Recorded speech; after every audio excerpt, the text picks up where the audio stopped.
Okay. Okay. So let me.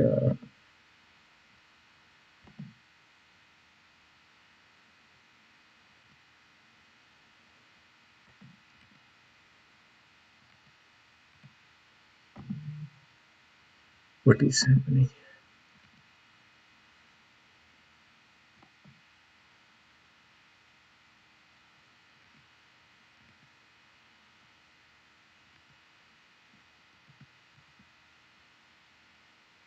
Hmm.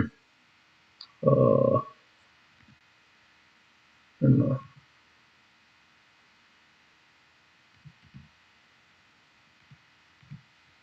Yeah. See. Okay. Sorry for the these difficulties. So we'll recite the words. Bhagavad Gita 10, verse number 41st. Yadyad vibhudimat sattvam Srimad Urjidameva va Tat eva vagachatvam Mama tejo amsha sambhavam.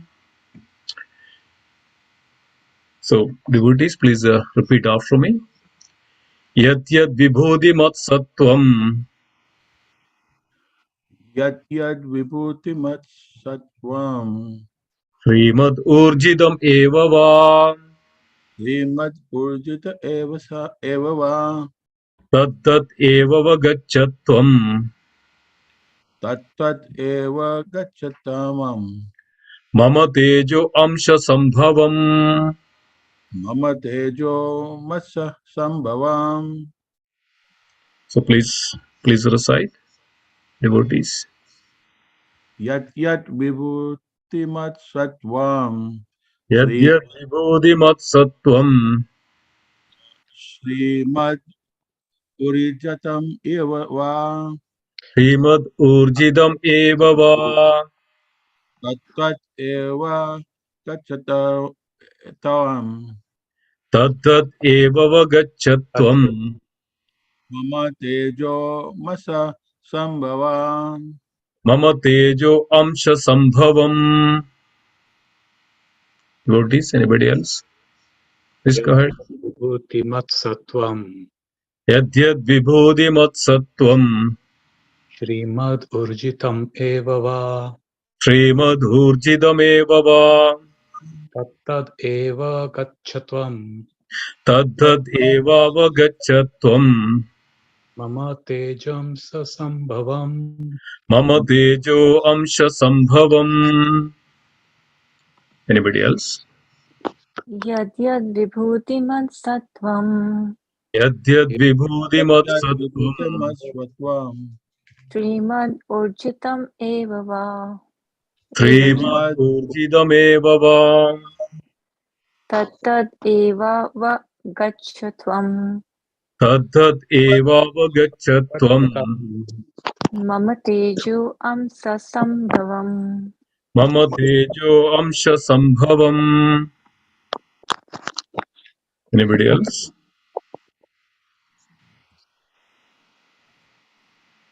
Okay. So we'll go word by word meaning, synonyms. Yat yat, whatever. Vibhudi, opulences. Mat, having. Sattvam, existence. Srimad, beautiful. Urjida, glorious. Eva, certainly. Va, or. Tattat, all those. Eva, certainly. Avagacha, must know. Tvam, you. Mama, my. Tejaha, of the splendor. Amsha, a part. Sambhavam. Translation and purport by His Divine Grace, A.C. Bhaktivedanta Swami Srila Prabhupada Ki Jai. Please repeat after me the translation. Know that all opulent, Know that all know that opulent, all opulence, beautiful and glorious creations beautiful and glorious creation spring from spring from but a spark of my splendor. but a spark of my splendor. Purport. Any glorious or beautiful existence should be understood to be but a fragmental manifestation of Krishna's opulence, whether it be in the spiritual or material world. Anything extraordinarily opulent should be considered to represent Krishna's opulence. Om Jnanatimidandasya Jnananjana Salagaya Chakshurunmilidam Yena Tasmai Shri Gurave Namaha Sri Chaitanya Manobishtam Stabidam Yena Bhudale Swayam Rupa Gada Mahyam Dadadi Swapadandigam Vandeham Shri Gurum Shri Yudabadagamalam Shri Gurum Vaishnavamscha Sri Rupam Sagrajadam Sahagana Raghunadhanidam Dam Sajivam Sadvaidam Savadudam Parijana Sahidam Sri Krishna Chaitanya Devam Sri Radha Krishna Padan Sahagana Lalidam Sri Vishaganidamscha He Krishna Karuna Sindhu Dhinabandho Jagatpade Gopesha Gopika Kanda Radha Kanda Namostude Tapta Kanchana Gaurangi Radhe Vrindavaneshwari Vrishabhanu Sude Devi Pranamami Haripriye Vancha Kalpatarubhasya Kripa Sindhubhya Evacha Patidanam Pavanebhyo Vaishnavebhyo Namo Namaha Jaya Sri Krishna Chaitanya Prabhu Nityananda Sri Advaita Gadadhara Srivasadi Gaura Bhakta Vrinda Hare Krishna Krishna Krishna Hare Hare Hare Rama Rama Rama Hare Hare Hare Krishna Krishna Krishna Hare Hare Hare Rama Rama Rama Hare Hare Hare Krishna Krishna Krishna Hare Hare Hare Rama Rama Rama Hare Hare Om Sahana Bhavatu Sahanau Bhunaktum Sahaviryam Karavavagai Tejasvinamadidastu Ma Vidushavahai Om Shanti Shanti Shanti Om Tat Sat. Hare Krishna, dear devotees. Thank you so much for joining. We were going through the chapter 11, chapter 10, which is titled as The Opulences of the Absolute. It's a beautiful chapter. In the beginning itself, the Supreme Personality of Godhead Sri Krishna was in the first verse itself, telling to Arjuna, "Oh, listen, Arjuna, that you are my dear friend, and for your benefit, I will speak the transcendental knowledge, the transcendental truth, that is better than what I have already explained. What is better than what I have already explained." So what was Krishna explained? So Krishna was anyway explaining from the beginning of Bhagavad Gita about the great transcendental truth. So we all know that the Bhagavad Gita is based on 5 transcendental truth or 5 major topics. Anybody knows that the 5 major topics of Bhagavad Gita? Anybody knows? 5 subject matter of Bhagavad Gita. Ishwar, Yeah. Jeev, Yes. Kala, Kala. Prakriti, Prakriti. And one more. Jnana. One more. You can do it. Did I That say was time or not yet? Kala. Kala is time. Kala is the time, yeah. Okay. Yeah. Karma. Karma. Karma, activities. Yes, activities. Yes, these are the 5 main topics of Bhagavad Gita, subject matter of Bhagavad Gita. So we pretty much covered in the beginning the karma section, the activities, how we should perform our activities. Prakriti, the material nature. So we will be seeing later part of it, that's a transcendental knowledge part or the knowledge section, that the material nature and the modes of material nature, how one is acting and one should supposed to do and act. Then Kala, the eternal time. And also in the previous classes, Krishna says that I am the time. And then also Krishna is explaining about the Jiva. So in the second chapter, we could see that is entirely that chapter is dedicated for the Atma or the soul, the Jiva. And then the Ishvara. Ishvara, Krishna is revealing that this is where we are going through the Ishvara, the confidential knowledge about the Supreme Lord. So this is the scriptures and Upanishads and the Vedas telling us that the realization of the Supreme is the absolute, and that's the perfection. And one who realizes the Supreme will never take birth again in this material world or will subject to go for any repeated birth and death. One who realized the Supreme. And even it says that even the Atma, level of Atma, one who realized the self, or Atman, or Atma Sashatkar, one who realized the self, even he will goes to the moksha, he will lead to the liberation. And this is the great topic, dear devotees, that we are going to cover today, the science of self-realization and the science of the supreme realization. The Atma Sashatkar and the Paramatma Sashatkar, the supreme realization. So this last chapter, the most confidential knowledge, and Krishna is here revealing that this knowledge which is revealing in this chapter, the opulences of the Absolute, is better than the knowledge which I revealed. So dear devotees, we should pay so much attention to understand this. So what is the benefit? As it's mentioned that one can really or realize and understand the Supreme. One can really understand the Atman, the Self. And as it's mentioned that this 5 subject matter of Bhagavad Gita is mutually related and mutually, dependent. So I don't know, some background noise is there. Somebody can please put on mute. Sorry, Prabhu. Yeah, sorry, no. Okay. So this transcendental subject matter is for our benefit, is for our realization, our understanding. So it's very, very important that we pay keen attention to these subject matters so that we all can purify our existence. That's the summum bonum of, the our existence, or that opportunity that we have all these days, that to realize the Supreme.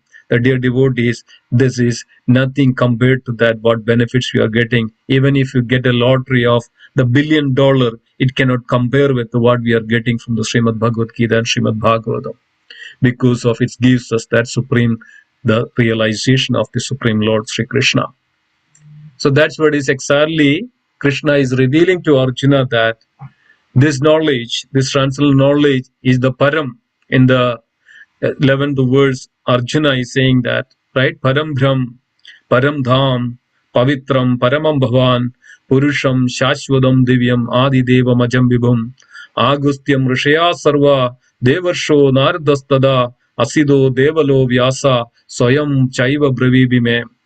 Arjuna understood after hearing this. And Arjuna is addressing to the Supreme Lord, you are the Param. Arjuna had that realization. Arjuna understood who is standing in front of Arjuna. And the next chapter we will see that Arjuna wanted to see that complete form of, that universal form of the Supreme Lord. And Krishna is very gracefully exhibiting and showing to Arjuna. So dear devotees, by hearing this, and we also should be able to see and realize that Supreme Personality of Godhead. That's the summum bonum of all this, we are here to realize that Supreme. And it is our great fortune. Supreme Lord Himself revealing this transcendental knowledge. So Arjuna is addressed to Krishna, you are the Param Brahm, you are the Supreme Brahman. So we know that there is Brahman concepts there. But here Arjuna is addressing the Supreme Lord Sri Krishna as Param Brahman. Supreme, Paramam means, Param means Supreme, Purusha. Supreme Brahman, you are the person. So Bhagavan, that Supreme Brahman is none other than another word in the Sanskrit is called Bhagavan. Bhagavan means one who has all the opulences, one who obtains, one who has all the opulences is known as Bhagavan. So Param Brahman means that Bhagavan. So another word of Parabrahman is Bhagavan, or the Supreme Lord Sri Krishna. Brahman is the all-pervading aspect of Krishna. But when we say Parabrahman, that is Bhagavan, that Supreme Lord Sri Krishna. And he is a person. And Arjuna is telling the same thing. Param Brahm, Param Dham, you are the supreme abode. There is nothing beyond you. Madaha Paradaram Jnanyat. There is nothing, there is no truth beyond you. Param Brahm, Param Dham, Paramam Pavitram Bhavan, Purusham.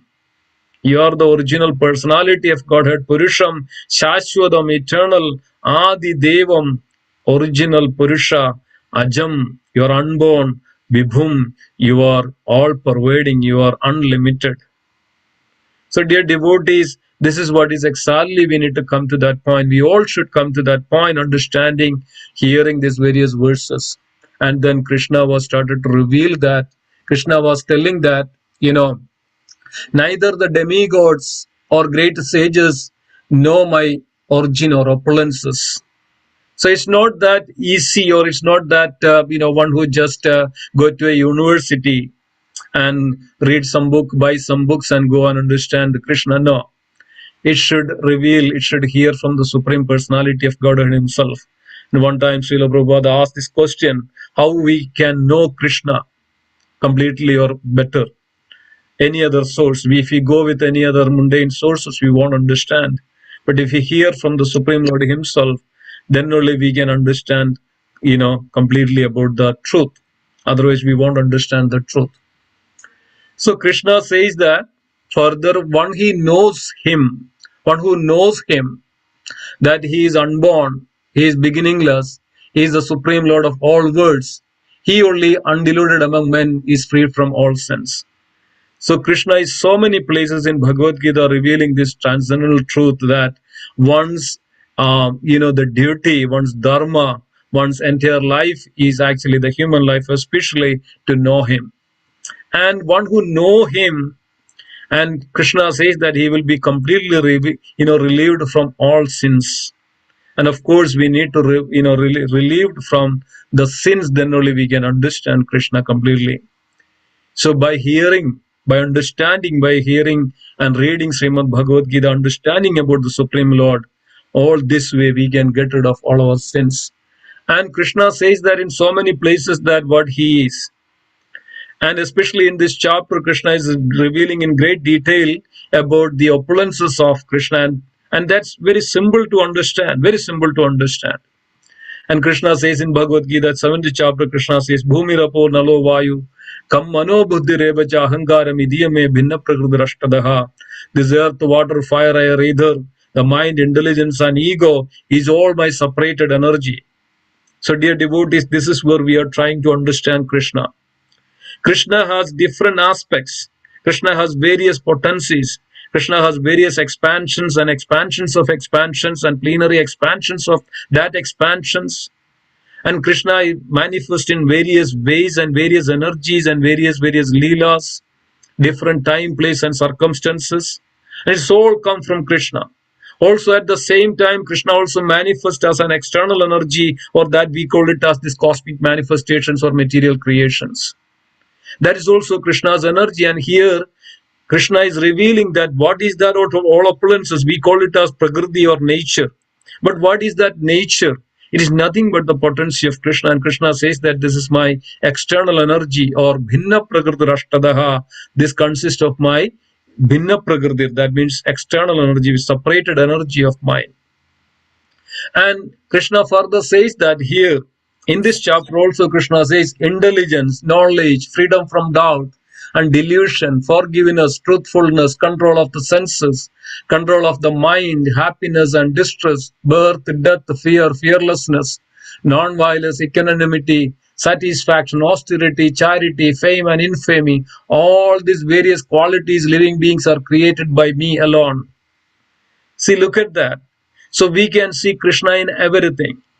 Everything is the creation of the Supreme Lord. In the Srimad Bhagavatam very nicely explains about that this body itself is creation of the Supreme Lord. This material nature is the creation of the Supreme Lord. We know that. And this verse itself that we are going through is actually today's the 41st verse. Krishna is saying that all this is a spark of my splendor. All this opulence is a spark of my splendor. It is just a spark of the Krishna. And Bhagavad explains that this material nature is just a cloud in that spiritual sky. We know that when we see the cloud, it's just a cloud in the spiritual sky, that in their cosmic creations, you know that. And even we know that one universe, the light takes many light years, many thousands of light years even takes. It's passed from one end of the universe to the another end of the universe. There are innumerable universes like that in this cosmic creations, and it's all come from the body of Mahavishnu. And just by the inhaling, all this goes back to the body of Mahavishnu. We know that. Then how great the Supreme Lord. That's why Krishna is known as Vibhu. And also Krishna is Anu. He is also there as a very minute particle at the same, the Krishna. Krishna is everything. Krishna is everywhere in every aspects of it. In every aspects of it. So as it's mentioned that Krishna is the knowledge. Krishna is the forgetfulness. And 15th chapter mentioned that. Krishna says that Sarvasya Jaham Hridi Sannivishta. I am seated in everyone's heart. From me comes Sarvasya Jaham Hridi Sannivishto Madhakas Mrudur Jnanam Abohanam Cha. From me comes the knowledge. From me comes the forgetfulness. From me comes the remembrance. So, dear devotees, whatever is happening around us, around this world, is all the aspect of all the Krishna's opulences or the potency of Krishna. Mind and intelligence and ego, this material world, as we know that from the Srimad Bhagavatam, Krishna is telling and devotees are mentioning, Brahma, even just this entire creation is happened, is just by a glance of the Supreme Lord or Mahavishnu. Then all these material creations or the ingredients are there which is created by the Supreme Lord. Mahavishnu is known as Mahatattva, these 24 great principles, Mahatattva, and which was unmanifested in the beginning. And then after that, just by the glance of the Supreme Lord, everything is manifested. Just by the glance. Initially, when the universe came out from the body of Mahavishnu, it was Jada. It was no energy, nothing was there, it was just a mass. But when Krishna entered into that each universe, everything became the, completely with life, and everything became the living entities, and everything became manifest with potency. So Krishna is entering into each and every atom, is known as Shirodakshaya Vishnu.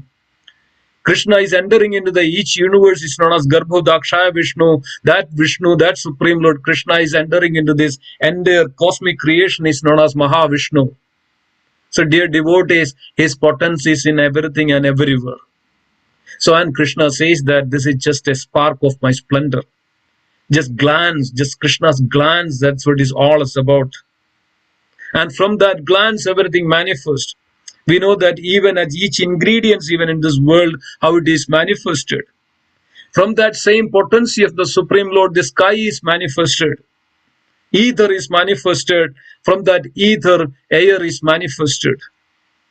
From the air is manifested. Along with that, the mind is generated. And from the air, the fire is manifested in this world. This is all transformation of the same potency of the Lord. From the fire, the water is manifested. From the fire, the water is manifested. And from the water, the earth is manifested. From the earth, the smell is manifested, the fragrance is manifested. From the air, the sense of touch is manifested. All the senses are manifested in that way. From the water, the taste is manifested. From the air, the sense of touch.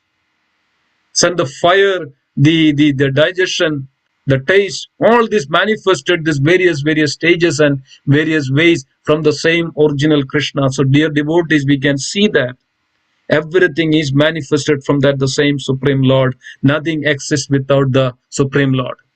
Nothing can exist without the Supreme Lord. So it's very important that we understand this fact. And how we can understand this, how we need to realize. So, as is mentioned that it's our great fortune to realize and understand this from the Bhagavad Gita and understand who we are. And on top of this, actually, the first thing that we should come and understand who we are. We are that eternal part and parcel of the Supreme, and it's also mentioned that this is also the Krishna's opulences, that Krishna's energy, that all the jivas, or it's Krishna's energy is known as Tadasya Shakti. And as it's mentioned that this external energy is the Bhagiranga Shakti of the Supreme, and the internal potency or the Antaranga Shakti of the Krishna, that's also Krishna's potency. Everything is Krishna. And that's why Krishna says in the 10th chapter, it says that into the Chatursloki Bhagavad, that's why it is known as the most confidential knowledge. Ninth chapter is confidential knowledge, and this chapter is the most confidential knowledge. In this chapter, Krishna is revealing that Aham Sarvasya Prabhavo Madaha Sarvam Pravartade. Aham Sarvasya Prabhavo. From me that everything, all the material and spiritual manifestation happens.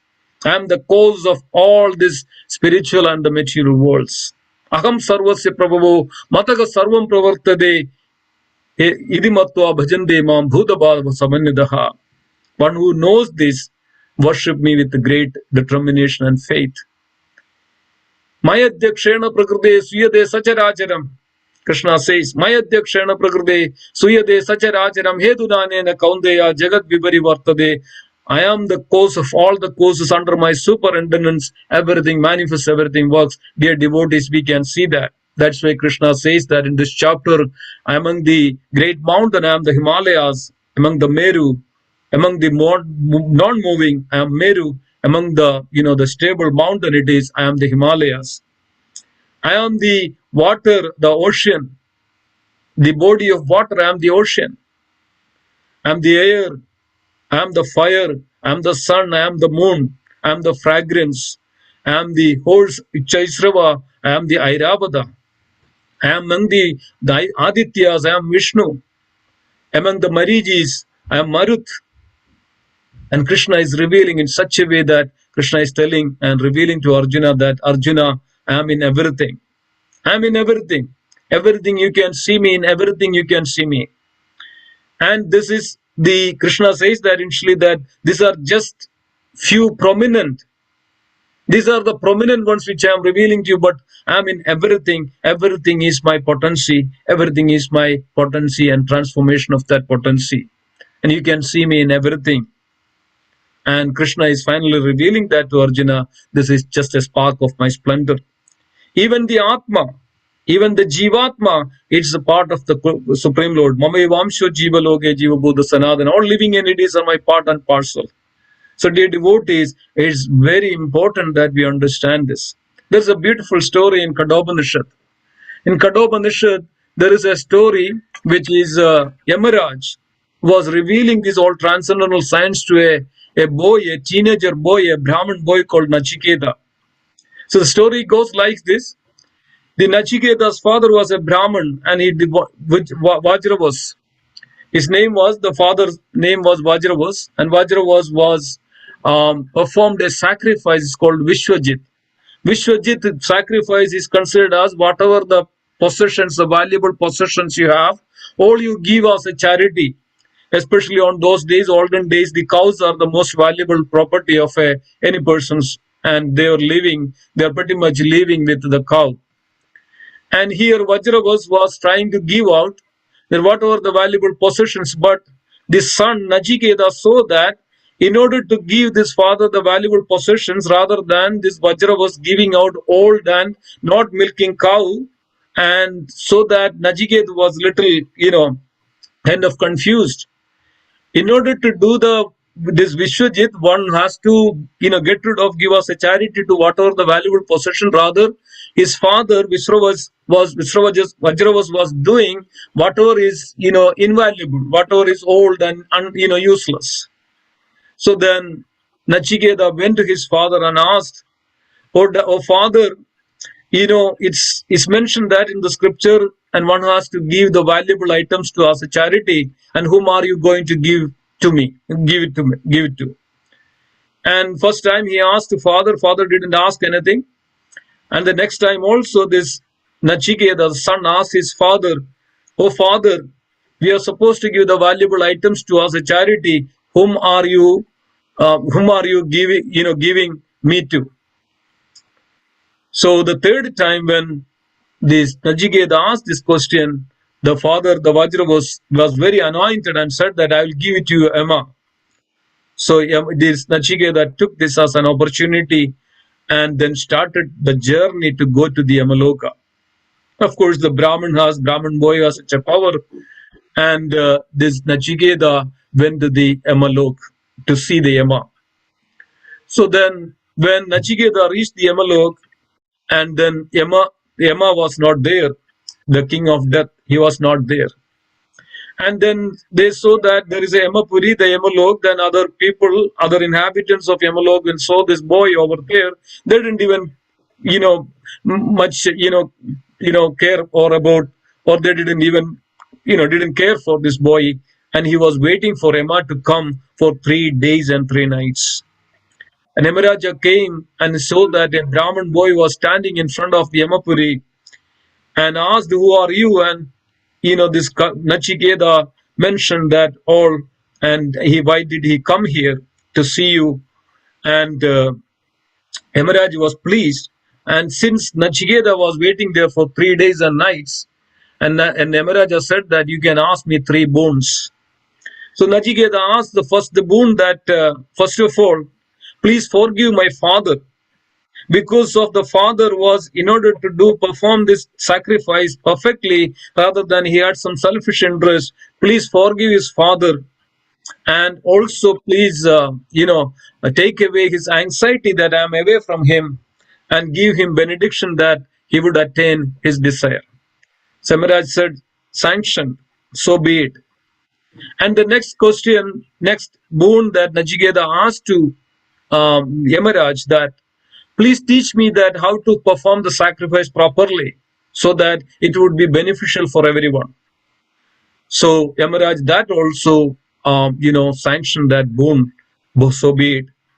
The third question Nachiketa asked, can you please tell me the secret, the science of the life and the death and the life after the death? So Yamaraj shocked. Yamaraj said, I can't teach you that. Even demigods don't know properly that what is and how is that the life, and what is the death beyond the life, or what is the life beyond the death. So this Nachiketa was very much insisting to Yamaraj.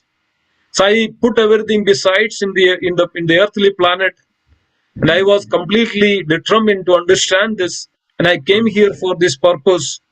And now you are hesitating to give me the answer. And I won't go back unless I hear this from you, this transcendental truth. So Nachiketa was very much insisting to Yamaraj to understand this truth. So finally Yamaraj agreed, I will tell you this truth. But once understanding this, realizing this, you will attain the complete perfection. So Yamaraj started to speak on this transcendental science about the realization or self-realization and the Supreme Paramatma realization. And Yamaraj said, this life, this body is kind of a chariot, it's like a chariot. The senses are the reins or the horse, the senses are our horses. And the chariot is the intelligence, and the reins are the minds, and the lord of the chariot who is seated on the chariot is our Atma. So with the directions of the Atma, this chariot has to move, chariot has to go. Rather than if we leave the control over to the senses or the horses, it can go 5 directions, and the soul will be suffering like anything, soul will be suffered. And if we give the control over to the reins or the intelligence as the charioteer, then he can take you any other directions, and it will not take you to the destination. And if you are completely stuck with this chariot, the body, then it can destroy itself in due course of time. So rather, you should understand that the Atma seated as the lord of this chariot, the passenger of this chariot, has to properly guide this all other intelligence and mind and the senses and the body in proper way and in same directions to the destination. And then only we can get the liberation from this material world. That's called the science of self-realization. The chariot or the lord of the chariot, the passenger who is seated on this chariot, is greater than any of this thing. And one who realizes this, one who is seated in the body of this chariot, he has to have the complete control over this mind, the senses and intelligence and the body. Otherwise, the senses, mind and intelligence and the body can take you any directions, and you will not reach to the destination. So the first thing to learn about that, how to control this mind, intelligence, body and senses under the directions of the Atma. So Atma has to be come to that level or that science of self-realization to realize that. Hare Krishna. Can we put on the mute? Okay. Okay, so one has to understand this.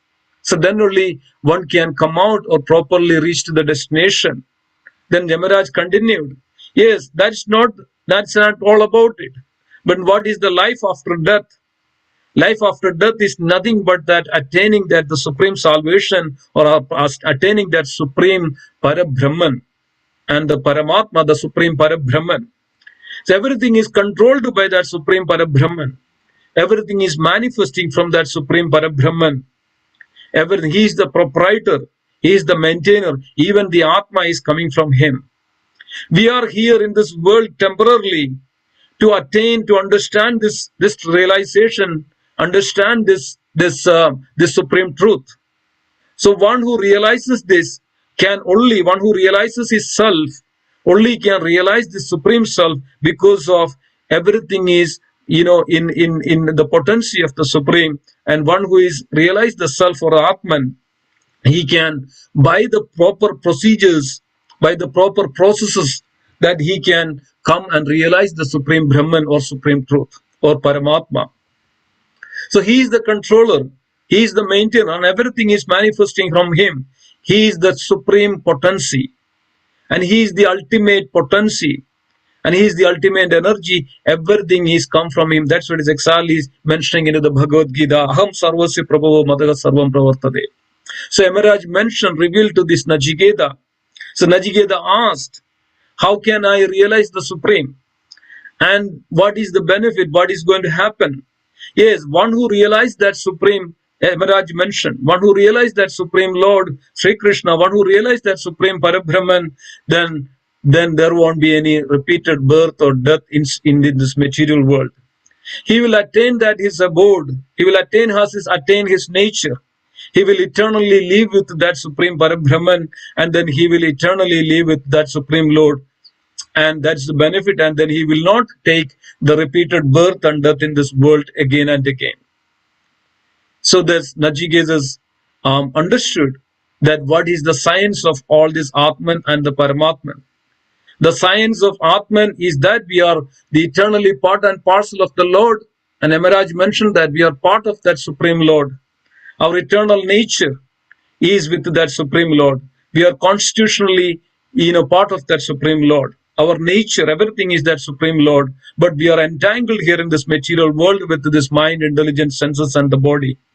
One has to come out from this, entanglement, this illusion of this temporary nature, rather identify the self completely, identify the self, because of the self is part of the Supreme. Our nature is eternal. So then we realize that Supreme, because of it is controlled by the self, the Atman is controlled by the Paramatma. It is the potency of Paramatma. So the Supreme, the Paramatman or Parambrahman is the Supreme, he is the highest, he is all in all. Everything is manifest from him. So one's realization, one has to realize that Supreme in all respect. That's the duty, that's the dharma of each and every living entity or the self. And dharmastu sashal bhagavat pranita, and that's the Bhagavatam says that. So dharma, the eternal duty of each living entity is to realize that Supreme. So dear devotees, this chapter is revealing that the Paramatma realization, the Supreme Parabrahman realization, the Supreme Lord realizations. He is everything, he is in everything. And by understanding this, one who focuses and determined to realize this, and always conscious of the Supreme. And further, Srila Prabhupada says in the purport and many times that, so in order to achieve that Paramatma realization, Parabrahman realization, that's what Srila Prabhupada mentioned, the Krishna consciousness. Krishna consciousness is that supreme realization. It is eternal. So even if little bit that we do in this world, in whatever way that one can attain Krishna, there is no doubt into that, dear devotees. There is no doubt into that. He will definitely attain the Supreme Lord. And Krishna is in front of such devotees. And in previous verses, Krishna says in this chapter, Krishna is a friend in such devotees. and he is seated in their heart of that such devotees. So devotees, this is the importance of understanding this chapter, and to see Krishna and to realize Krishna is everything is Krishna's manifestation and his potencies. So with this note, I would end here, leave some time for some questions and discussions. And thank you for joining, and thank you for being there. It's wonderful, to understand this, and we are so fortunate. We are so to go through this transcendental subject matter. Hare Krishna.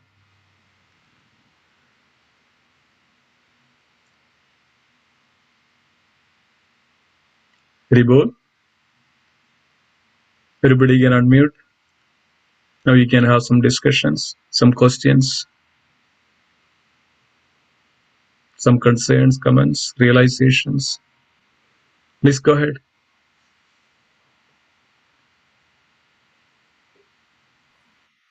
Hare Krishna Roji, Dhanvat Organ Shrupad. Hare Very Krishna. nice, Then very do nice class, all. and yes, Roji, very nice class, and especially the story of Nachiketa. Like, I heard that, but like you gave it in a very beautiful way. That was really inspiring. I think you have already mentioned, covered this point, but I just want to fully understand again. So 10.1. Yeah. Go ahead. Debo, you're on mute, Proji.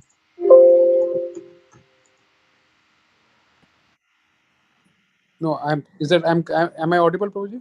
Yes, you're audible. Yes. Yeah. So Prabhuji, Lord is saying that this is better than what I have already explained. So why is he saying better than? Because I'm still like not able to get the hang of it, Yes, exactly. So, we know that in the last chapter 9, confidential knowledge or most confidential knowledge, it's revealing about the Supreme Personality of Godhead, right? What a Right. person's supposed to do, and it's completely revealing about Krishna himself, right? It's Aham Sarvasya Prabhu, my Dikshana Prakriti, and also, it says that 922, the verse number 92, it's all about Krishna, and one who goes, with the demigods worship, and one who reaches to the, various demigod planets and other things, one who worship demigods, and those worships it's indirect, and that's also, people does it wrongly but indirectly, and any worship is actually about performing is actually ultimately is for Krishna, but people do it in a wrong way.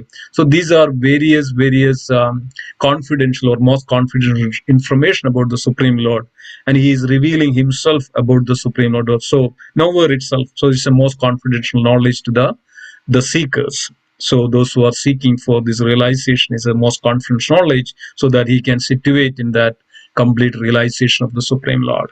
And this is a continuation of it. The 10th chapter is a continuation of it.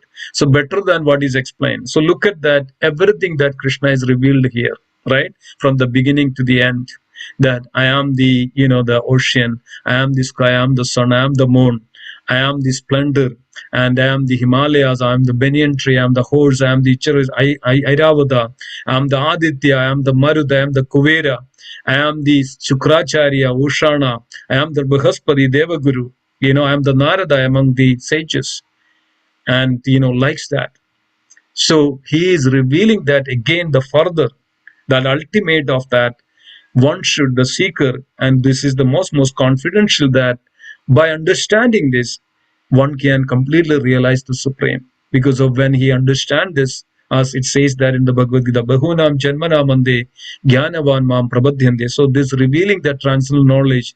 So when we revealed and understood this transcendental knowledge, Bahunam Janmanamande Jnanavan Mam Prabadhyante Vasudevam Sarvamiti, such devotees. So Krishna will be realized, and Krishna is everything for such devotees. Such devotees are very rare. Vasudevan Sarvabhiti Samahatma Sudurlabha. Such devotees are very rare. So Krishna is finally giving that, the instructions about the Supreme Lord. And further here, and from the 11th chapter is known as the universal form, and then the 12th chapter is known as the devotional services. So Krishna is revealing also that how one can, situate in that fully Krishna conscious. So this is the ultimate of the knowledge of the pure Krishna consciousness. That means understanding this, the water, the fire, air, ether, mind, intelligence, ego, the soul, even, and all this what we see. And many times we go to India, we know that people worship banyan tree. People worship even the hills because of they see there is Lord. People worship water. That's the Brahmin culture, that they take the water and they do the tarpana, they worship. And this is the pure understanding, and this was the proper understanding, that people, the devotees, the seekers, they see Krishna in everything. So where else is actually given such a beautiful knowledge, and Krishna directly giving that this is I am the Om, I am the mind, I am the senses, I am the knowledge, I am the intelligence, freedom from the doubt, delusion, forgiveness. See, if anybody has that quality of forgiveness, it is Krishna's potency, it's Krishna's opulences. If anybody is truthful, is Krishna's mercy, his potency. Anybody has the control of senses, and it is the mercy of Lord. It's his potency, his expansions. Anybody has happiness, anybody has anything in this world, it is all his mercy or his expansion, his potency. Where else is given this one, this knowledge? So by Krishna is revealing this so that we can see Krishna in everything. And it says that in the 7th chapter, 18th verse, Vidya Vinaya Sambhanne Brahmane Gevi Hastine Sunicheka Sunichaiva Sopekacha Pandita Samadarshana. And he can see that a dog and a dog eater and a Brahmana and a Chandala, all in the same eye. And this is where it is that it's all this potency of the Krishna, the energy of Krishna, the transformation of Krishna, Krishna's energy, Krishna's potency, everything. So this gives us such a wonderful realization, even that from he explained in the last chapter, and Krishna is giving us this in such a way that we all can, by reading properly, thoroughly this chapter, we can come to that conclusion. It's all the splendor of that Krishna, the spark of a splendor of Krishna. Does it help? Yeah, Prabhuji, thank you so much. Actually, yeah, that's what I was looking for. Yeah, so now it is clear in my mind, Prabhuji. Thank you so much. Hari Bol, Prabhuji. Yeah, yes. If we read it repeatedly, read it thoroughly, read it repeatedly, and it's all, Krishna says that these are all my prominence. What does that mean? So he is in everything. And that's where Krishna is also revealing that Krishna, what is all about. Arjuna is asking that I would like to see that whatever you explain in you. And Krishna has revealed that to Arjuna. So this is the same way we should see in everything. When we go out in the morning, we should see Krishna, isn't it? Mahavishnu is there. So sometimes people ask, where is God? You can see the Lord right there. Lord is here in everything. Lord is, isn't it? Correct. Yeah, very nice, Prabhuji. Thank you, Yeah. Prabhuji. Hare Krishna, Prabhuji. Yeah, this chapter reveals that. This is a beautiful chapter, yes. Okay, thank you. Anything else? Anybody? Hare Krishna, Prabhuji, Dhanwad Prabhuji. Hare Krishna, Vinod Pranam, all those Srila Prabhupada. Very nice, the detail, Prabhuji. Just like at the top of that one, the question, or just for clarification, Please. whatever just we are discussing, the practical is very hard. Sometimes we say that the devotee, non-devotee, we should not mix into that, or sometimes we see that our conscience not got affected for safety purpose. But to come to see all is the equal and come into that stage, I think Prabhuji, this is the very hard and need lot of purification to come into that the stage and that kind of feelings. Okay. Yeah, I got your point. I got your question. Yes, the same question I asked yesterday morning, Sunday morning with Hala, Maharaj. It's very difficult, and I think that who is asked this question, I think Tarunirada Mataji also asked this question. Very difficult. So Maharaj gave a beautiful answer. Yes, it's not. We can't. We cannot do it ourselves, and we are actually all. We need mercy. We need kripa. So we are kripa siddhas. Only by the mercy that we can overcome. But by our own endeavor, our own, we say, I have so much capacity, I can overcome this material nature. Is very clear that Krishna says that Devi Yasha Gunamai, Mama Maya Durataya, Mam Evaye Prabhadyante, Maya Edam Tarantide. This material nature consists of my three modes of material energy. It's very difficult to overcome. But one who approaches me, one who taken shelter of me, Mam Evaye Prabhadyante, Maya Edam Tarandide, that this illusion or this great force, it's very difficult to overcome. Very, very difficult to overcome. So we need mercy. So how do we derive mercy? How do we get the mercy? So we do get the mercy when we follow those who are already overcome. So Bhakticharu Maharaj was giving this wonderful example in our ICNJ temple. Bhakticharu Maharaj was saying that yes, it's very difficult to reach to the abode of the Golok Vrindavan. It's very difficult to engage in the service of Srimati Radharani. And it's very difficult to, get into that.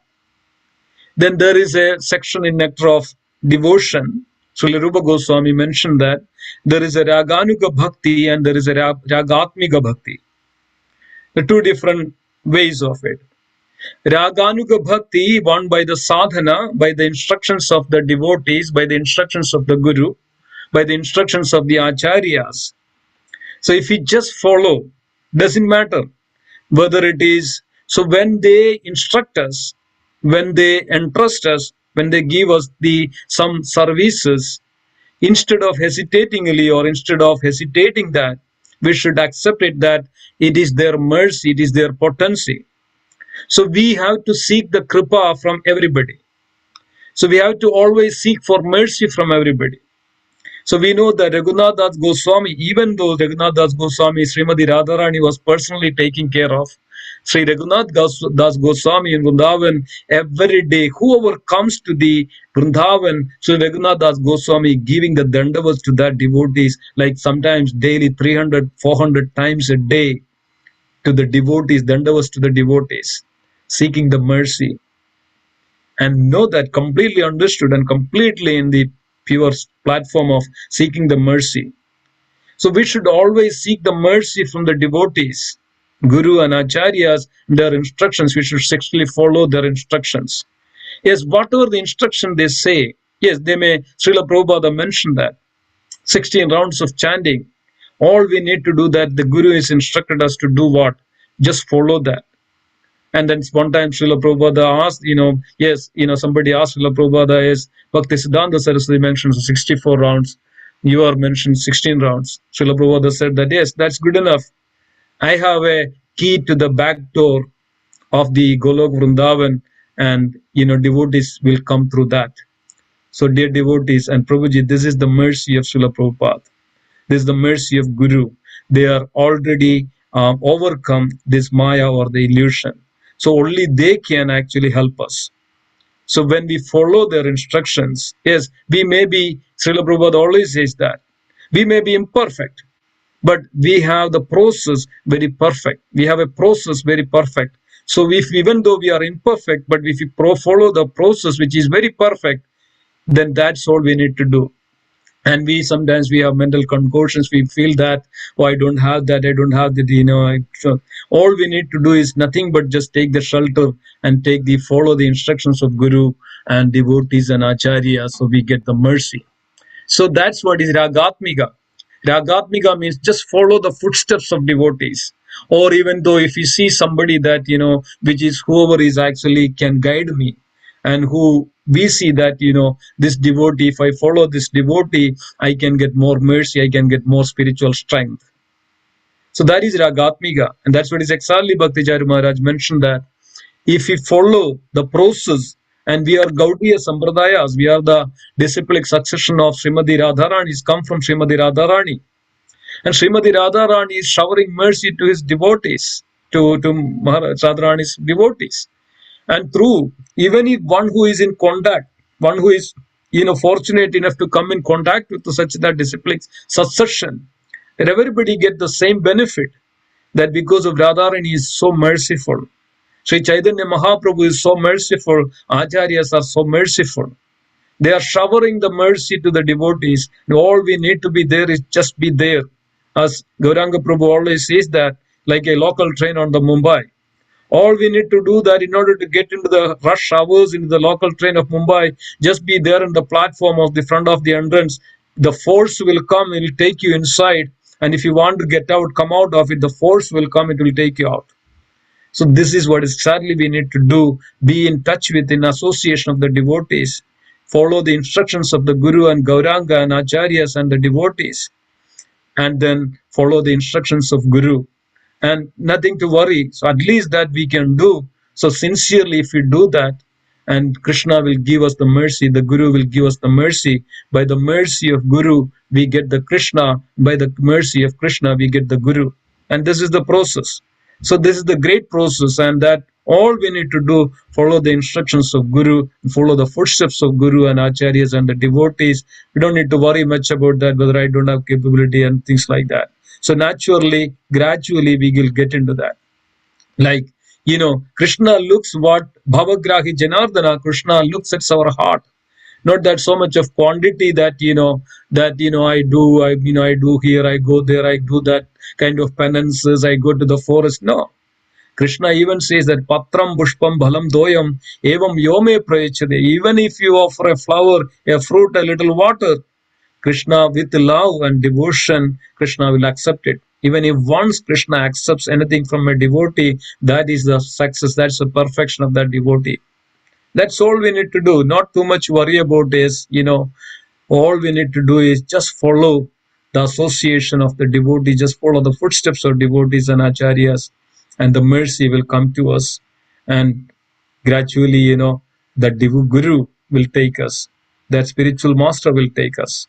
And that's all we are seeking, the mercy of, so because of your Kripa Siddhas. We don't have any other potency. Only that we are seeking for the mercy of the devotees. So then it will be perfect. Hare Krishna Prabhu. Did it clear, Prabhuji? Jagadish Simha Prabhu? Was it okay? Hare. Okay. Hare Krishna. Go ahead, Ashish Prabhu. Ashish Karna Prabhu. Hare Krishna Prabhu. Dandavat to everyone. So Prabhu, always your lecture is very good, very beautiful and very, very fascinating also. You give the you discuss such a way that in depth, that is very, I am enjoying very much, really. Thank you. Srila Prabhupada ki jai. It's all the mercy of Guru and Srila Prabhupada and the books and all. I mean, Yes. that's all the mercy of Guru and Krishna, nothing but I mean, I know that I also make mistakes and other things. That's, that's all my mistakes, not. So thank you. The way you are presenting Prabhu, that is very, very fascinating also. But of course, in Prabhu, you already mentioned here the everything is Krishna and Krishna's energy and everything is Krishna, right? Everything. Yes. You all just Yes. in the lecture also mentioned. And you mentioned there is a Mahatattva and the glands of the Bhagavan and Mahavishnu. And that after that glands, that Mahatattva become the Pradhana, right, Prabhu? Is it correct? Actually, the Pradhan came first, and then from the Pradhan, the Prakriti manifested. So Pradhan is the unmanifested nature. Prakriti is the manifested nature. Prakriti is the manifestation. So the 26 element and in the Bhagavatam is described 24 or 26 element is described. 24, yes. Yeah. So last class actually I was talking about the time. Time is the one of the material element. Madhukatu telling that. Yes. Material element, right? Yes. Time is the material element. So time is already there in the Mahatattva or is coming through the glands? The time is Krishna made that element of time in the material creations, so that it's subject to birth and death. So subject to the change.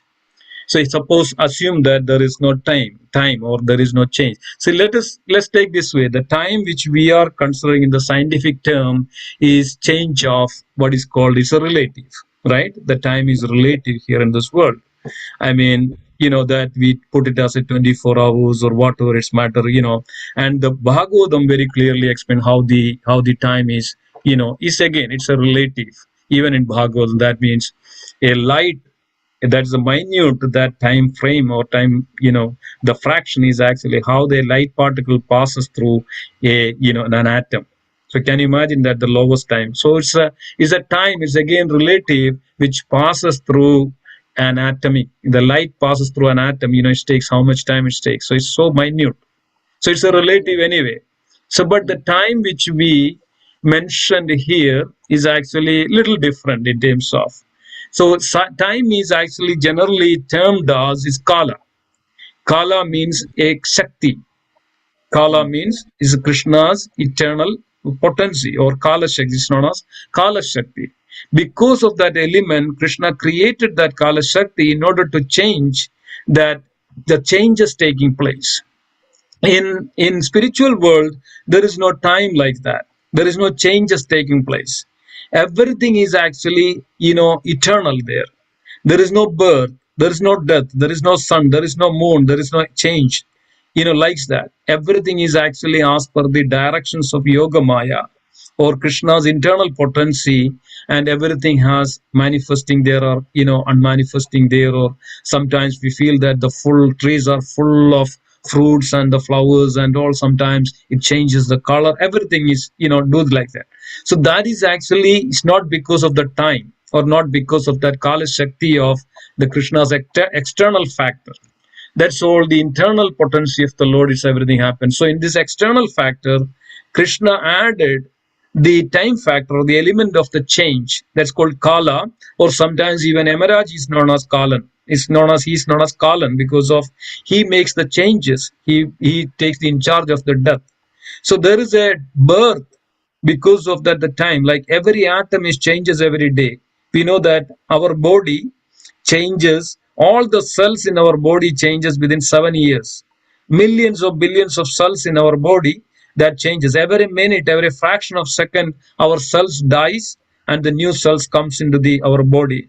Every fraction of seconds, this changes happens in the world. Every fraction of, that's why every moment there is a death and every moment there is a birth. So who is actually controlling this? So there is a devouring potency, or Kala Shakti is known as a devouring potency, which consumes everything. And at the same time, it creates also. So this is the potency, this is the function of this Kala. Kala, that's why Krishna says, time I am. That potency or Kala Shakti is I am. That's my potency.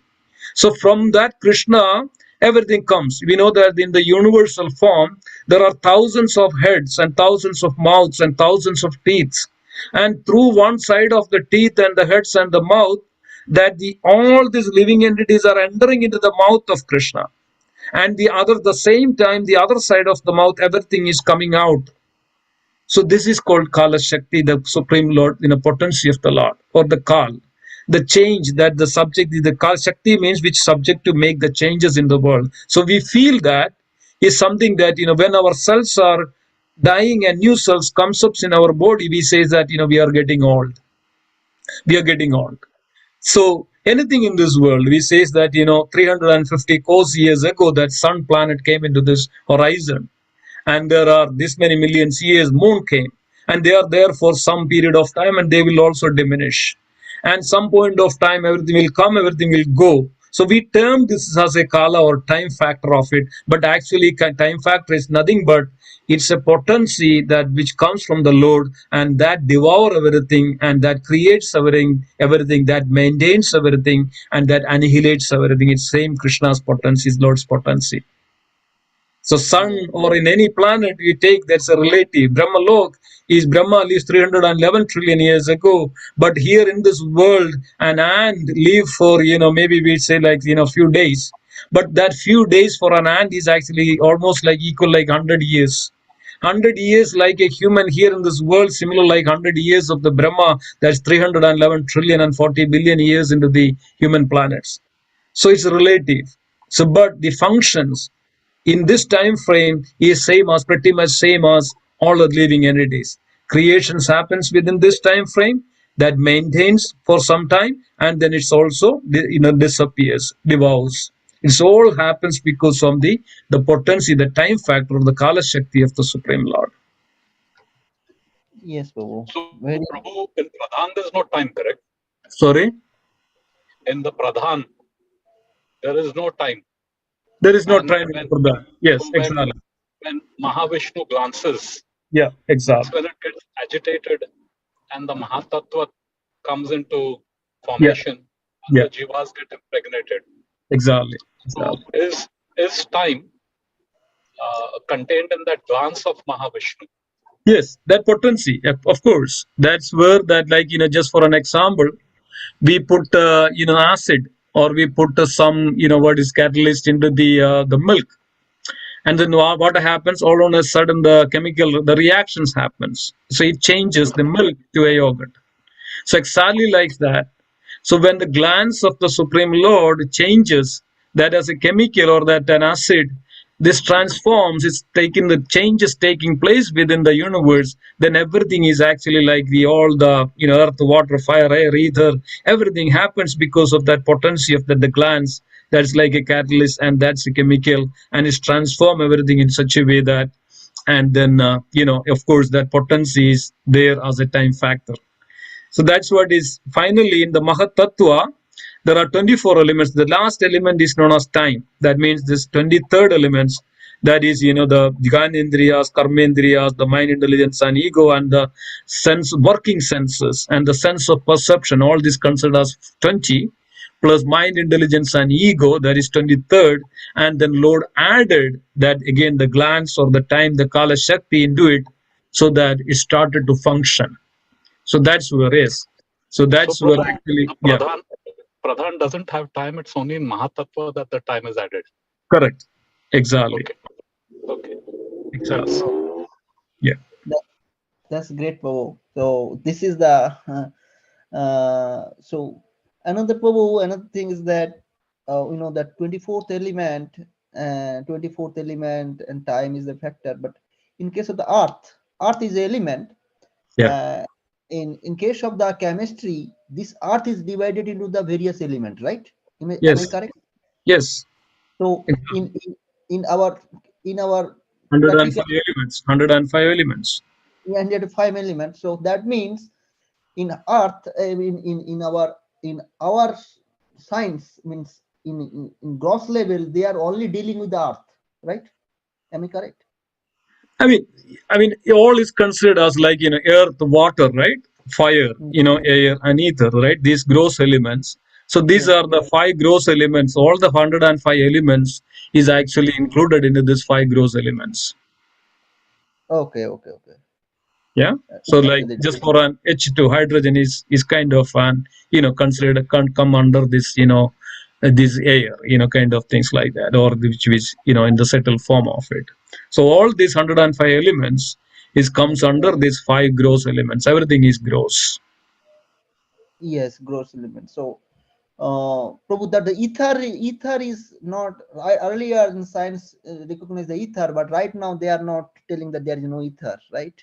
So They do say there is ether. Ether means the space, right? The space. space, the space. We always, they are very curious about learning about the space, and they have so much research on the space. They say there are vacuum space, and sometimes they say there is no vacuum at all, and even if you suck out, everything is there. There is, that's what is everything. Krishna says in Bhagavad Gita, I am holding everything in that space, that potency of mine is also that in the various ways see that energy, that pervading aspects of the Brahman, that potency, that's they termed it as in a very way, many ways, because of, we can see that this is all that is contained. Krishna carries, contains everything in his body. That's why it is Brahmand, Anda, Brahma Anda. This is an egg. This is an egg. Within that egg, everything is there. So that Yes. within that egg, which we says it as a space, that that's called the ether. and within that ether there is an air. From that ether the air came. So that space, that ether is nothing but the potency or energy of the Supreme. That's where everything carries and contained. Okay, Prabhu. So that's great. Another thing, Prabhu, you already mentioned earlier. So from the Mahatat, from the Pradhana, the Mahatattva to the glands, after that there is a false ego, right, Prabhu? Yeah, yes, that's a material nature. Its prakriti is manifested then from that prakriti, and it's originally it is actually all the cause of this material creation is actually comes under the one prime object is called prime element is called the false ego. So false ego is actually a perverted reflection of the original ego, right? So the original ego, or is considered as, yes, we are all Krishna conscious entities. Our original nature is actually to be with Krishna and to be with that supreme, or that to be part of that supreme.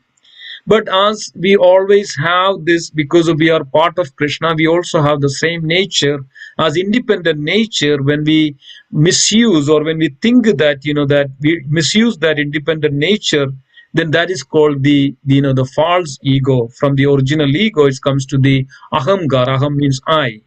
So then the moment that independent or free will select that option, or select that choice, or select that, or think that I have to do something my own, something like that, then that's a false ego. Which is then the false ego is the cause of, or ahangar is the cause of all this the prakriti or the material nature.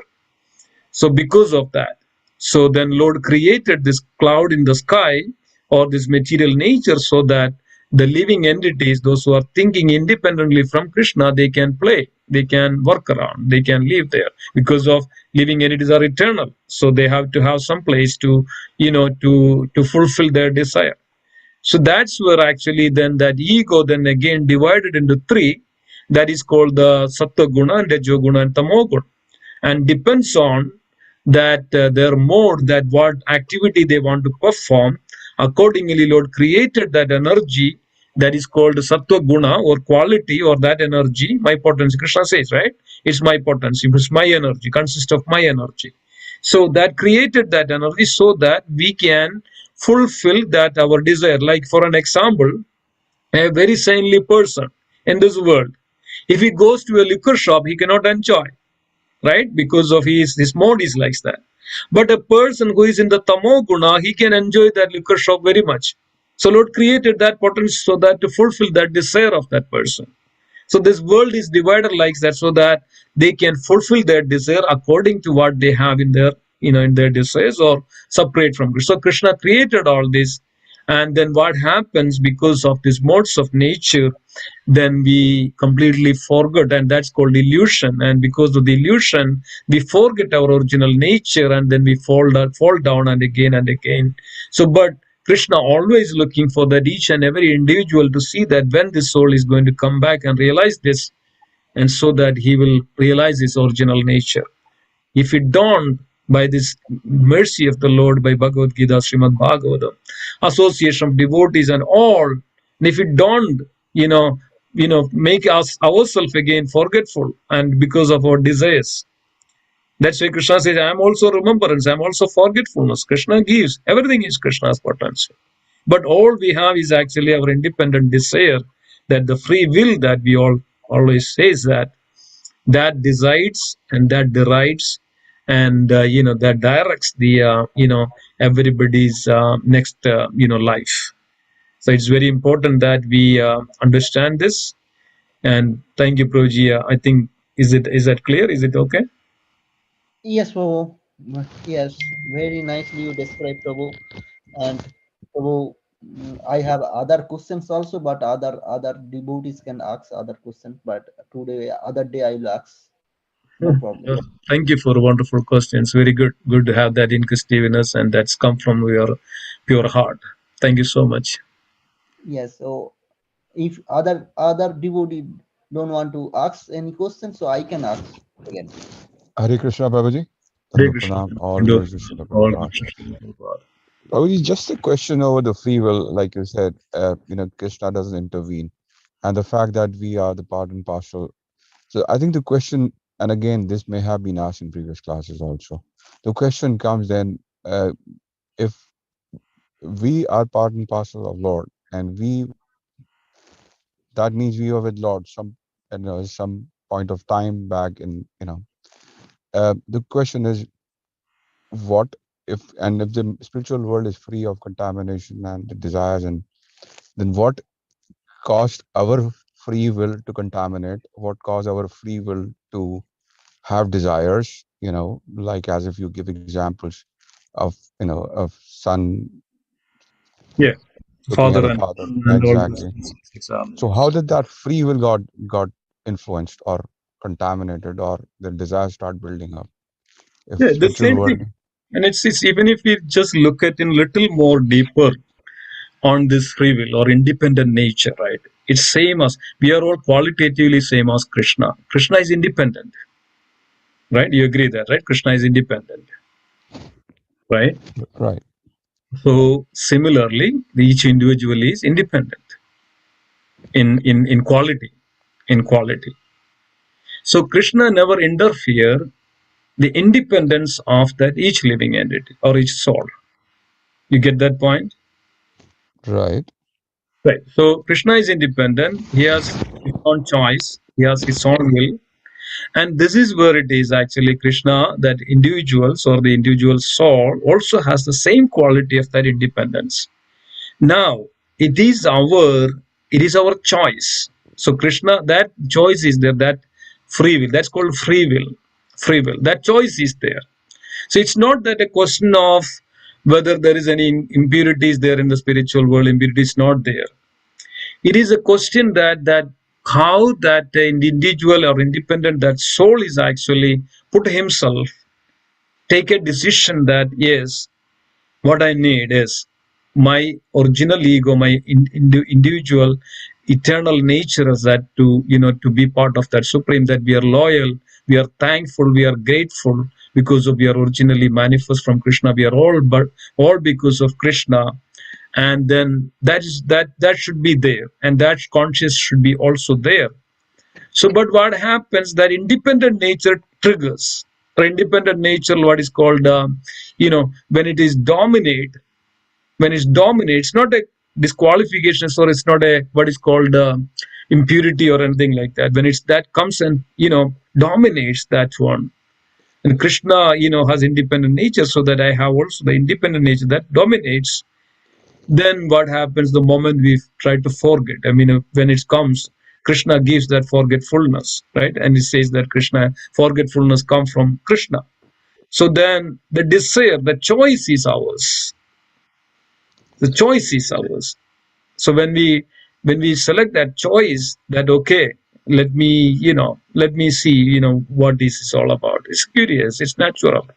It's quite natural. It comes to that kind of independent. So then, Krishna makes sure that, that forgetfulness also triggers. Then he forget.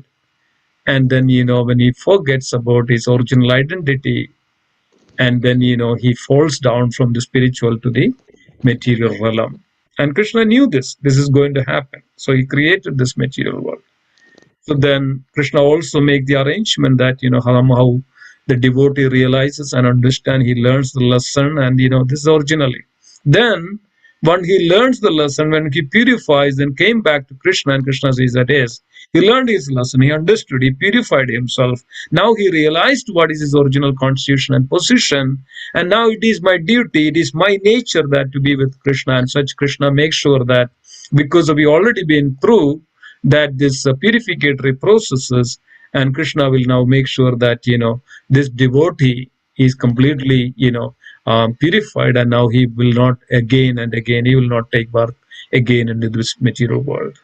So this is a journey of, so it's like everybody, like we send, parents send the children to the school because to learn, and to learn themselves, to become mature themselves, to become a man. This word is exactly. So to become a man and to understand all those things, right? Similar way, that there is that Krishna makes that opportunity so that he understands his eternal identity, and then he, learned the lesson. Did it help or? Yes, probably it showed us. I completely understand. It's just the fact that when you said the independent will of a soul dominates, um, that's where I'm trying to focus on and trying to think. Dominates to take over your, envy. I mean, dominates so that you envy Krishna. Dominates so that you want to practice your independent will. I mean, why not the domination goes the other side to serve Lord more? And what makes that distinction?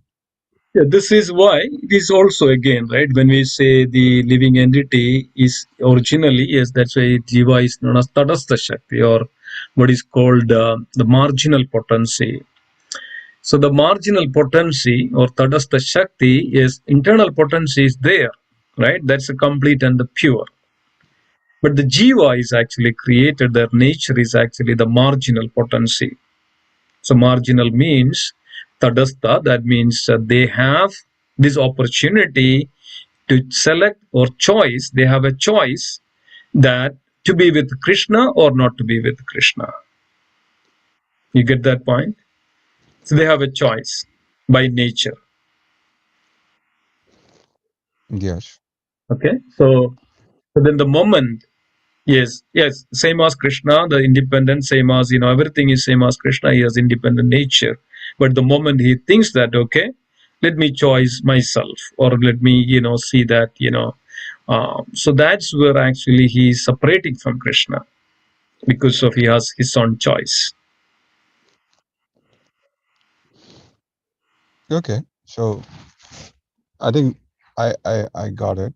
It's just that, the fact that the example you gave us, it's easier if I compare it between the father and the son in the Yeah, material world. I think yeah, this is common and more prevalent. right. But my thought was more on the spiritual world, thinking that that's going to be more pure. Whatever will be the to serve God, serve Krishna, and not so much contamination, not so much exercise of free will, and whatever drives that domination would be more controlled than the material world. Yeah. So also remember this, right? I mean, this is the fact, like, even we say that the spiritual world is so vast, so huge. There are different lokas even there in the spiritual world. Krishna Loka or Goloka Vrindavan is the ultimate and top of everything, the Vaikuntha planets, and then, there is a boundary and all. So basically, the jivas initially or thus been created, and and to serve the Supreme is actually, initially may not that very close to the Krishna. That means like the gopis and the gopas, and they are the close associates of Krishna and Manjaris. So Srila Bhakti Vinod Thakur, Bhakti Siddhanta Saraswati Thakur mentioned that even the devotees, those who are attaining the Krishna, they are not directly become the gopis or like that. They initially become the associates of the gopis, like even associates of the manjaris and those who are serving directly with Krishna. They will initially become the associates of the associates of the associate. That's Sri Chaitanya Mahaprabhu. Dasa, Nudasa. They will become like that. The devotees, the servants of the devotees of the devotees of the devotees of the Lord. Then they progress further and they will become closer and they will become, the associates of Manjaris. Then they become Manjaris and they become the Manjaris, then become, more opportunity, to close like that and serve like that. So this is a journey, right? It's a journey back home. That's a back to Godhead, back God, back God. So this is a journey even since beginning, and all the spiritual sparks or living entities in the spread around in the entire spiritual world. And some may be worshipping Krishna, some may be worshipping Vishnu, some may be worshipping the different incarnations of Vishnu. Everything is there in spiritual world. Everything is there. So this is where actually the living entities are actually, kind of getting Tadastha Shakti. That means they are on the marginal potency or more closer to the, the boundary of the spiritual realm, Tada. And then there, the most initially, the most important thing that to understand all this, so that they can become more closer and closer and closer. So that's why they're getting a big journey, right? So they fall down from there and they goes through, purifies different lifetimes and come to that understanding, come to that realization, what is this material world. Then finally come to that purified state that spiritual realm is eternal, and everything that my eternal duty is to serve that supreme and go back to Godhead and Krishna. That's why there is a book called Bhagavad Bhagavatamrita. And if you, I'm not explaining, it takes much time. If you read that book, probably you'll get a proper understanding of the journey of Gopakumar. And he was originally with Krishna, and then how did he come down, and then he was traveling and journeyed to many places, and finally he came back to Krishna, and Krishna was hugging the Gopakumar. And if you goes through that, I think you'll get a little more understanding. Srila, Sanatana Goswami explains in such a beautiful way.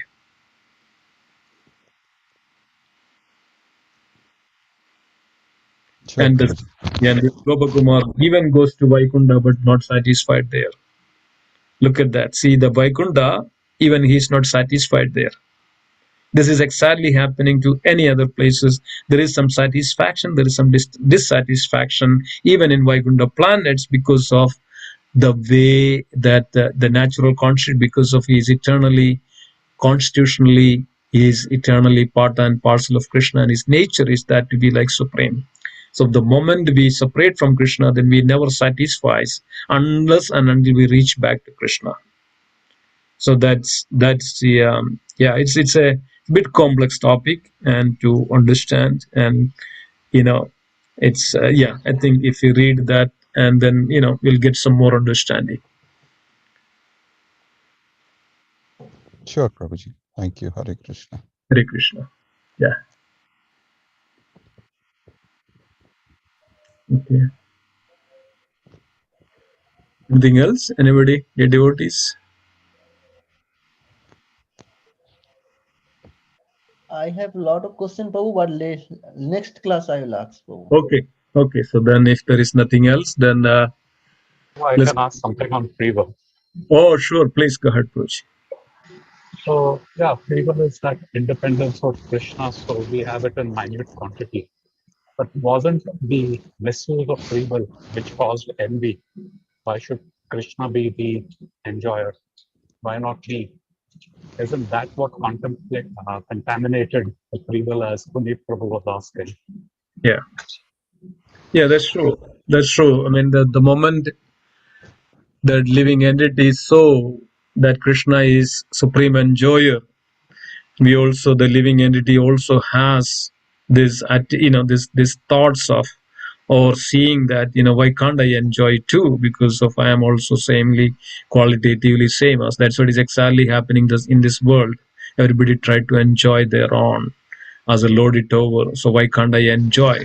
So the Krishna makes this world to enjoy the such living entity. Says this is called enviousness, exactly. And but the degree of envious what we see in this material world is different into the enviousness which comes over there on the spiritual realm. Spiritual realm enviousness is as, why can't I also enjoy like Krishna? Exactly. That's where actually this I, aham, that's where aham comes into the place, or the false ego comes into the place, and that's where actually expelled, or we fall down from that place, and material comes to the material world. Prabhu, aham is also a part of our original identity also, right? Because Aham, each of us, yes, aham that, is unique. It's only that that is the the original ego. understanding of being servant or being a master. That aham. Yeah, that's the original ego. The original ego, yeah. Yeah. Okay. That's the original ego. That aham, when it is, it's like something like as it always says that we have milk, we put something or something, then it actually changes that structure of it. some thoughts or something that which comes as an I and impurities comes to that, then it transforms. That's what is exactly happening. That transforms that purity or that original nature to a different nature. So that's where actually really that it covers the original ego with that potency or that transformation happens. Then it covers our original ego. Then it's happens start to take place our false ego. That's it's called even it's called false ego. Srila Prabhupada rightly put. I was thinking why Srila Prabhupada mentioned this anger is a false ego. False ego means false means it's not right. So it's an ego which is not right. So that's what it is. So aham is right. Originally is that self, that our atma, the self aham. When it's add to that ahangar, that's why we call it as ahangar. That means that aham, I dominates for this material nature, or that changes to the material nature.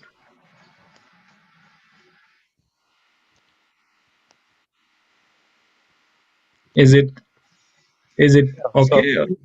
Sorry.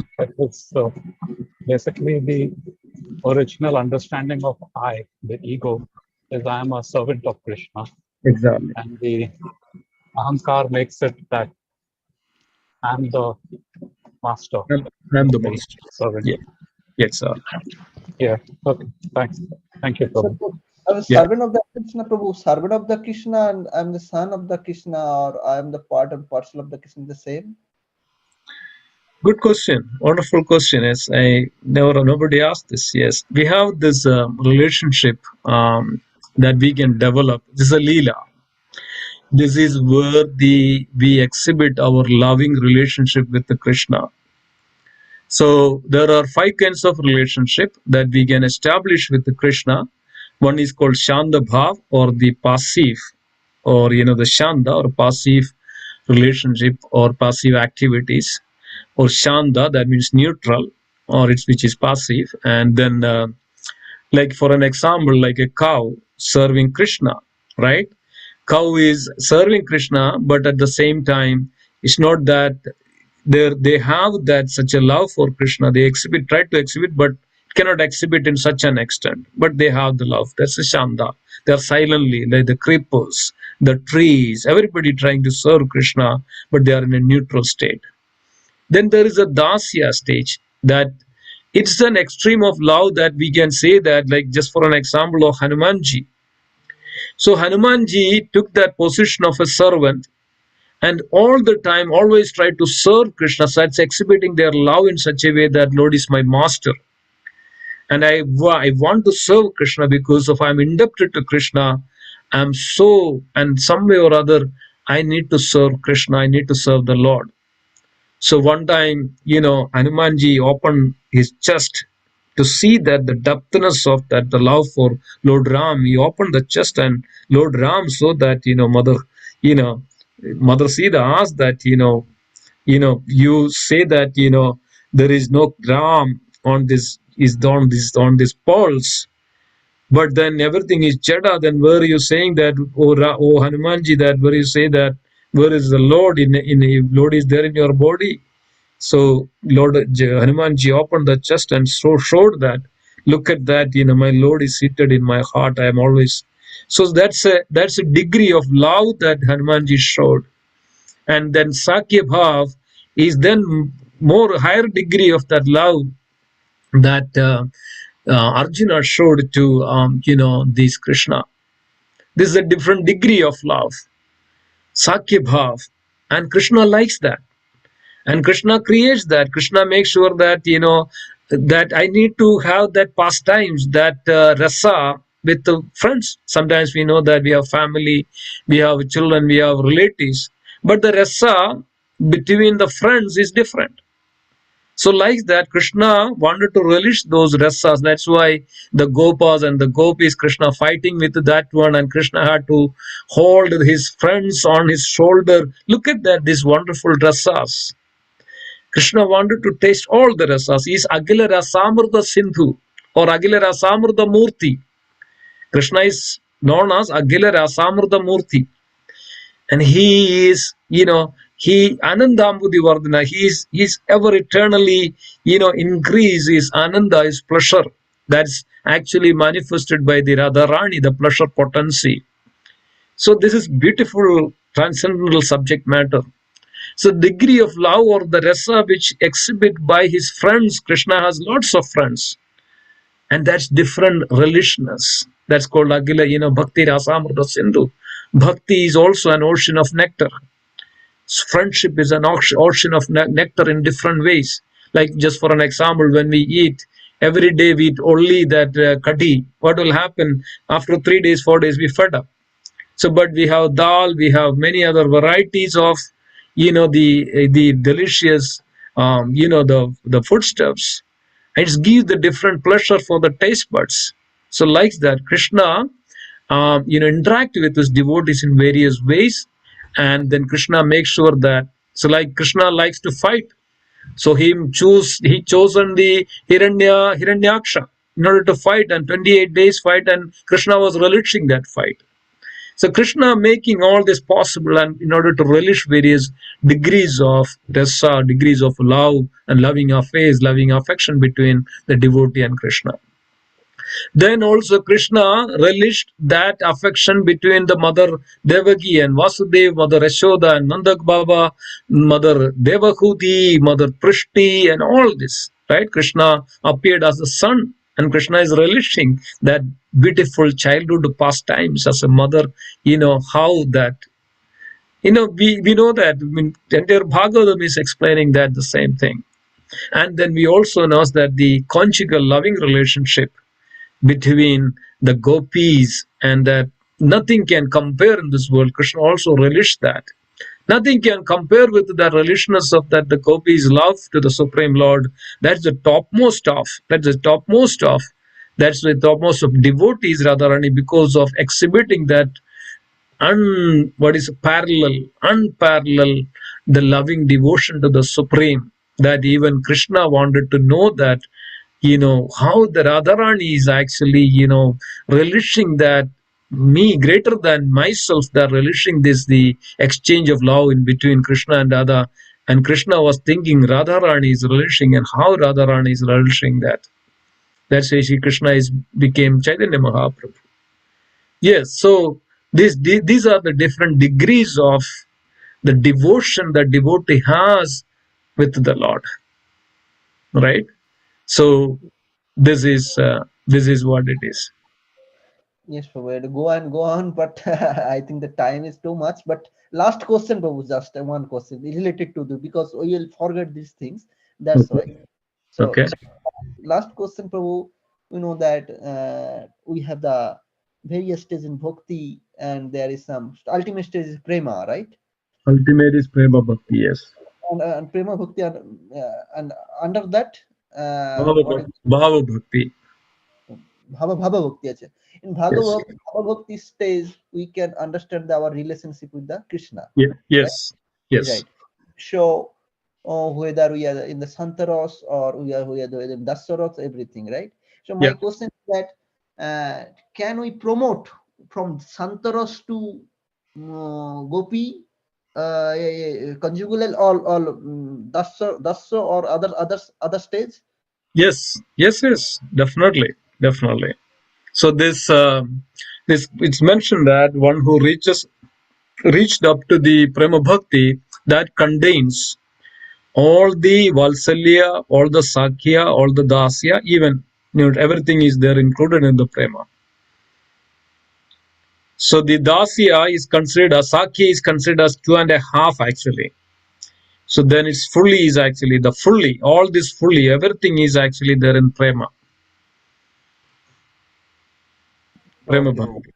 Everything is there. So yes, one can, yes, reach up to.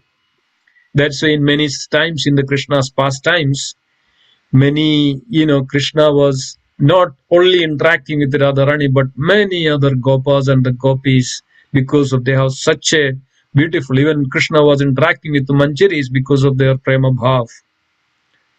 Krishna was interacting with the, gopas and the gopis because of their prema bhav. Even though they are serving, but they have such a bhav, such a prema bhav they have. Krishna was interacting with all of them. Krishna was interacting with the 630 million gopis. They were serving in various capacities to serve Krishna at the same time. They have all. So one who reaches to the prema, they will have all this. They have all this other rasas and bhavas, and they try to serve. And they understand that as well. And their ultimate aim, ultimate goal. And that's what it is, that Puneet Prabhu's question that as well, that one who passes that stage of that various relationship, one who develops, that then they would, they would come to that perfection of then they completely immersed in the service of Krishna, then they don't think anything else. That's the ultimate stage of it. Thank you, Prabhu. Yeah. Very nice, Prabhu. Thank you, Prabhu.